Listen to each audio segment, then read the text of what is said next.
Energy department के माध्यम से जो योजनाएं धरातल पर उतरी है और हमारे मुख्यमंत्री भजनलाल जी शर्मा की नेतृत्व में जिस तरह से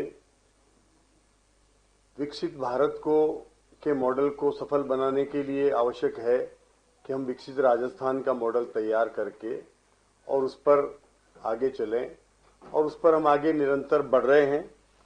और उसमें माननीय मुख्यमंत्री जी ने ऊर्जा विभाग को सर्वोच्च प्राथमिकता भी दी है। वो जहां भी अपने किसी भी उद्बोधन में जब कहते हैं तो वो ऊर्जा विभाग की उपलब्धियों को प्राथमिकता के साथ में अपने उद्बोधन में बताते रहे हैं। और जिस तरह से मुख्यमंत्री जी का विजन है कि राजस्थान ऊर्जा के क्षेत्र में एक आत्मनिर्भर बने और हम इस संकल्प को साकार करने के लिए पूरी प्रतिबद्धता के साथ काम भी कर रहे हैं। हमने बीते 2 वर्षों में उत्पादन, प्रसारण, वितरण, ऊर्जा के क्षेत्र में इन सभी महत्वपूर्ण आयामों को लगातार मजबूती दी है। राजस्थान सौर ऊर्जा और अक्षय ऊर्जा क्षमता में देश का प्रथम राज्य है। हमारी कुल अक्षय ऊर्जा क्षमता 41,189 मेगावाट हो गई है, जो बीते वर्षों में अक्षय ऊर्जा क्षमता 17,820 मेगावाट की बढ़ोतरी हुई है। सौर ऊर्जा में भी राजस्थान देश में अग्रणीय है। वर्तमान में राज्य की जो कुल सौर ऊर्जा स्थापित क्षमता है वो 35,337 मेगावाट है। बीते 2 वर्षों में ही हमने 17,325 मेगावाट की जो क्षमता में वृद्धि की है। और माननीय मुख्यमंत्री जी ने 2027 तक हमारे किसानों को कृषि के लिए उपयोग होने दिन में बिजली देने का जो संकल्प लिया है, उसकी क्रियान्विति के लिए हम मिशन मोड पर काम कर रहे हैं। प्रदेश के 22 जिलों में हम 2 ब्लॉक में अभी वर्तमान में भी बिजली की विद्युत आपूर्ति दिन में कर रहे हैं। और पीएम कुसुम योजना को हमारी सरकार ने लगातार मजबूती दी है। पूर्ववर्ती सरकार के समय 122 मेगावाट क्षमता के 92 सौर ऊर्जा संयंत्र ही स्थापित हुए थे, जबकि हमारी सरकार ने मात्र 2 वर्षों में ही इस योजना को धरातल पर काम करते हुए 2,345 मेगावाट क्षमता के 1,048 सौर ऊर्जा संयंत्रों को स्थापित किया है। इसमें सस्ती और सुलभ सौर ऊर्जा का कृषि क्षेत्र में उपयोग संभव हो पाया है। और माननीय मुख्यमंत्री जी का अन्नदाता को ऊर्जादाता बनाने का जो संकल्प साकार हो रहा है। पीएम कुसुम कंपोनेंट ए में भी राजस्थान देश में प्रथम स्थान पर है। पीएम कुसुम कंपोनेंट सी में राजस्थान देश में तीसरे स्थान पर है। और कुसुम योजना में विकसित सौर संयंत्रों में लगभग 1.54 लाख किसानों को कृषि के कार्य के लिए दिन में विद्युत आपूर्ति हो रही है। किसान के कल्याण के लिए हमारी सरकार संकल्पबद्ध है। विगत 2 वर्ष में 1,95,825 कृषि कनेक्शन जारी किए हैं, जबकि पूर्ववर्ती सरकार ने अपने शुरुआती 2 वर्षों में मात्र 1,63,258 कृषि कनेक्शन ही जारी किए थे। प्रसारण तंत्र के सुदृढ़ीकरण के लिए मात्र 2 वर्षों में 400 केवी के 2, 220 केवी के 5, 132 केवी के 41 सहित लगभग 48 जीएसएस हमने स्थापित किए हैं। केवल 44 जीएसएस स्थापित हो पाए थे, तो उनके 5 वर्ष बराबर हमारे 2 वर्ष उनसे भी ज्यादा है। 5 वर्ष से भी ज्यादा हमारे 2 वर्ष हैं। और मैं आपको बताना चाहूंगा कि विभिन्न क्षमता के 213 पावर ट्रांसफार्मर हमने स्थापित किए हैं, जिनकी क्षमता बढ़ाई है और उससे 8,534 एमवीए की वृद्धि हुई है। विद्युत उत्पादन क्षमता में वृद्धि में हमारी सरकार ने तत्परता से काम किया है। विगत 2 वर्षों में प्रदेश में उपयोग हेतु कुल उत्पादन क्षमता 6,834 मेगावाट की वृद्धि हुई है, जबकि पूर्ववर्ती सरकार के पूरे 5 वर्ष में राज्य में उपयोग के लिए मात्र 3,958 मेगावाट उत्पादन ही बढ़ाया गया था। यशस्वी प्रधानमंत्री नरेंद्र मोदी के आशीर्वाद से हमारे मुख्यमंत्री जी के प्रयासों से उच्च स्तर पर प्रयास हुए और जिससे हमारी सरकार ने पीकेबी कोल ब्लॉक को कोयले का खनन 2024 से पुनः प्रारंभ करवाया। इसका नतीजा है कि आज हमारे प्रदेश में थर्मल इकाइयों में भरपूर कोयला है। मात्र दिसंबर 24 में कुल 725 माह दिसंबर 24 में 775 कोल रेक प्राप्त हुई है, जो अब तक की माह प्राप्त हुई सर्वाधिक कोल की आपूर्ति है। अभी भी हमारे पास 27 से सितंबर 27 तक स्थापित किए जाएंगे और निविदा प्रक्रिया में हर निविदा के दौरान देश में सर्वाधिक न्यूनतम टैरिफ राजस्थान में प्राप्त हुई है बेस की। और बैटरी एनर्जी स्टोरेज सिस्टम में ग्रिड स्थिरता में महत्वपूर्ण भूमिका भी रहेगी इसकी। और पीक हावर्स में ये हमारे उपभोक्ताओं को जो डिमांड ज्यादा रहती है, जिस समय पीक हावर्स में उस समय बेस की जो हमारे टेंडर है उससे के महंगी बिजली खरीद से भी हमें इसके मुक्ति मिलेगी। भाई कृषि और जो अपनी रेजिडेंशियल उपभोक्ता है उनकी मिला के लगभग 28,000 करोड़ की सब्सिडी सरकार हमारे इन निगमों को देती है और वो उसको कम करने के लिए हम प्रयासरत हैं। और कृषि के लिए तो हम प्रयासरत हैं कि हम डे टाइम पे शिफ्ट कर रहे हैं ताकि वो कॉस्ट उनकी कम आए। और अब दूसरे हमारे जो उपभोक्ता है उनके लिए भी ये प्रयास कर रहे हैं कि ये सोलर पे शिफ्ट हो जाए तो वो भी सरकार पर वजन उसका कम हो जाए।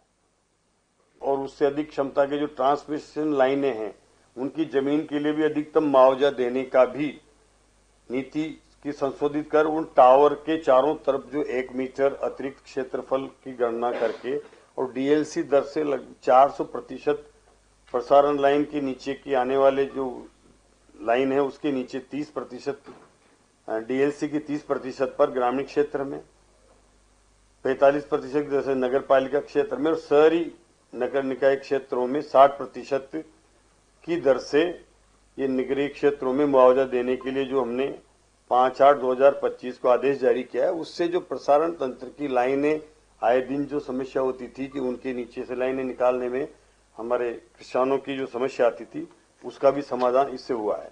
उसको सब्सिडी मिलेगी। ऐसा किस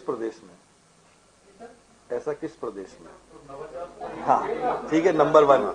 नंबर 2 पीएम सूर्य घर का जो पूरी थीम है वो थीम देखो, उसमें देखो एक्चुअल में क्या है, इसके अंदर एक जो बहुत बड़ी चीज है वो ये है कि सर जैसे जो पोर्टल भी बना हुआ है पीएम सूर्य घर का, उसमें वेरिफिकेशन के 2-3 स्टेप्स हैं जो डिस्कॉम भी करते हैं, वेंडर वेरिफिकेशन भी है।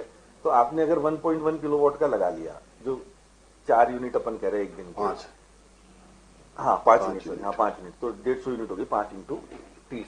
अब उसमें क्वालिटी एक इतना बड़ा इशू है कि आपने लगा भी लिया, वो उतनी जनरेट भी नहीं कर रहा तो उसको भी कोई बेनिफिट नहीं मिल रहा है और जो डिस्कॉम को इनडायरेक्टली सब्सिडी रिलीफ का बेनिफिट मिल रहा है वो भी नहीं मिल रहा है।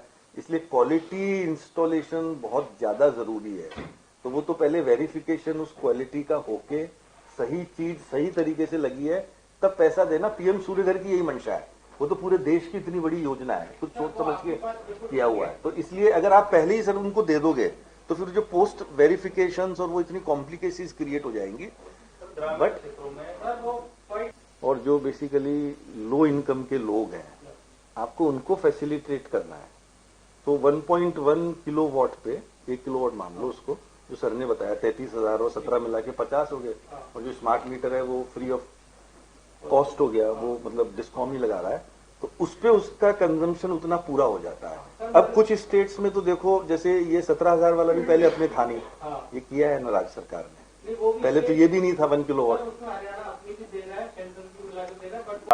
20,000 करोड़ रुपए का एक प्लान है और वो प्रसारण तंत्र की जितने भी हमारे बड़े जीएसएस है उनकी लाइनें हैं उसके लिए आगे आने वाले समय पर काम उनके लिए चालू हो चुका है और प्रयासरत हैं। आने वाले समय में वो जो हमारा प्लान आएगा तो उसमें निश्चित रूप से जो पावर एवोकेशन के लिए जो जरूरत है कि ज्यादा क्षमता बढ़ाने की, और उसके लिए हमारा तैयार है।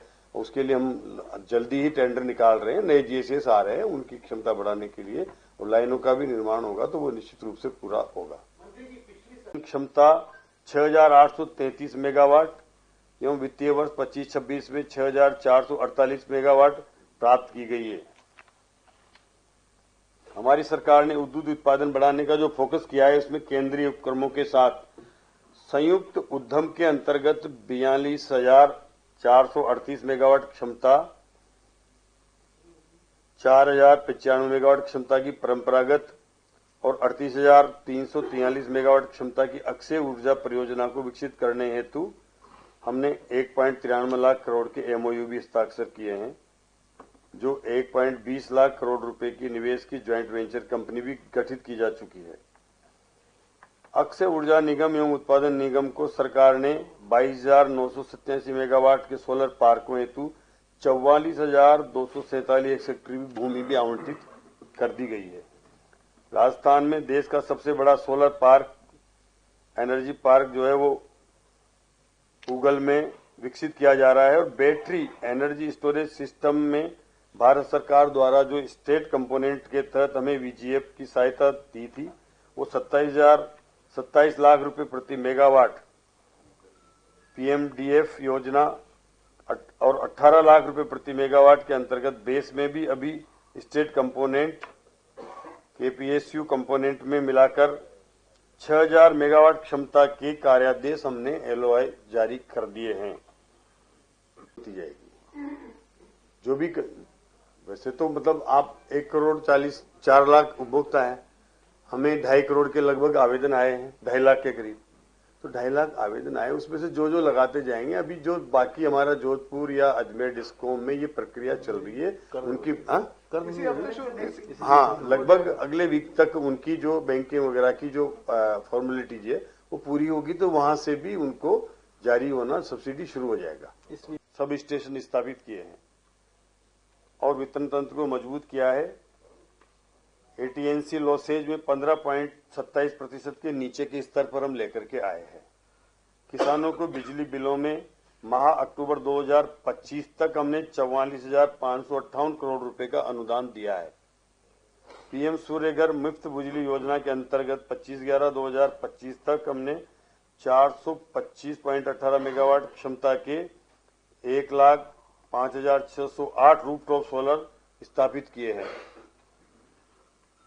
150 निःशुल्क बिजली योजना के अंतर्गत सोलर रूफटॉप संयंत्र की स्थापना में भी हम 17,000 रुपए की सब्सिडी देना हमने प्रारंभ कर दिया है। जयपुर डिस्कॉम ने 18 में से 13 सर्किल पर मीटर जो डिफेक्टिव थे वो हमने 0 कर दिए हैं। 13 जयपुर डिस्कॉम के 18 में से 13 सर्किल में। पीएम सूर्यघर मुफ्त बिजली योजना में राजस्थान देश में 5वें स्थान पर है, रूफटॉप सोलर में 3रे स्थान पर है। रिवैम्प डिस्ट्रीब्यूशन सेक्टर स्कीम के अंतर्गत 12.21 लाख स्मार्ट मीटर लगाए गए हैं। 33 केवी के 237 फीडरों का हमने विभाजन किया है। 11 केवी के 3,764 फीडरों का विभाजन किया है। 321 कृषि फीडर और गैर कृषि फीडरों का हमने पृथकीकरण किया है और 15,748 किलोमीटर लंबी एलटी केबल का कार्य किया जा चुका है, जिससे वोल्टेज लेवल में सुधार के कारण उपभोक्ताओं को निर्बाध और गुणवत्तापूर्ण आपूर्ति की जा सकेगी। तीनों डिस्कोमों में हमने 26 नए विद्युत के एक कार्यालय खोले गए हैं और जनवरी में 25 तक अधिक तक 19,165 मेगावाट जो हमारी सर्वाधिक उच्च डिमांड रही है, उसको भी हमने बिना किसी विद्युत कटौती के पूरा किया है। अक्षय ऊर्जा निगम लिमिटेड द्वारा राज्य के कार्यालयों पर जो सौर ऊर्जा के लिए भी 1,000 मेगावाट हेतु जो कार्यादेश भी हेम मॉडल पर दिए गए हैं। इस तरह से ये हमारी जो 2 साल की उपलब्धि हमारी सरकार की ऊर्जा विभाग की रही है और जिस तरह से हमने निरंतर हमारे इन विभागों के माध्यम से प्रयास किया है, और उसका नतीजा है कि आज पिछली सरकार के समय आए दिन शाम को बिजली कटौती हुआ करती थी, कई बार ट्रिपिंगें आती थी अधिकतर, लेकिन आज हम निर्बाध बिजली दे पा रहे हैं। तो निश्चित रूप से हमारी 2 साल की उपलब्धि है। किसानों को हमने पिछले सीजन में भी बिना किसी कटौती के पर्याप्त मात्रा में बिजली दी है।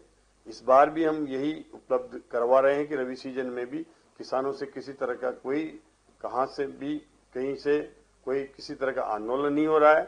और ये सरकार की उपलब्धि है, हमारे विभाग की उपलब्धि है कि मुख्यमंत्री के नेतृत्व में हम किसानों को अधिक से अधिकतर किसानों को दिन में बिजली दे पा रहे हैं।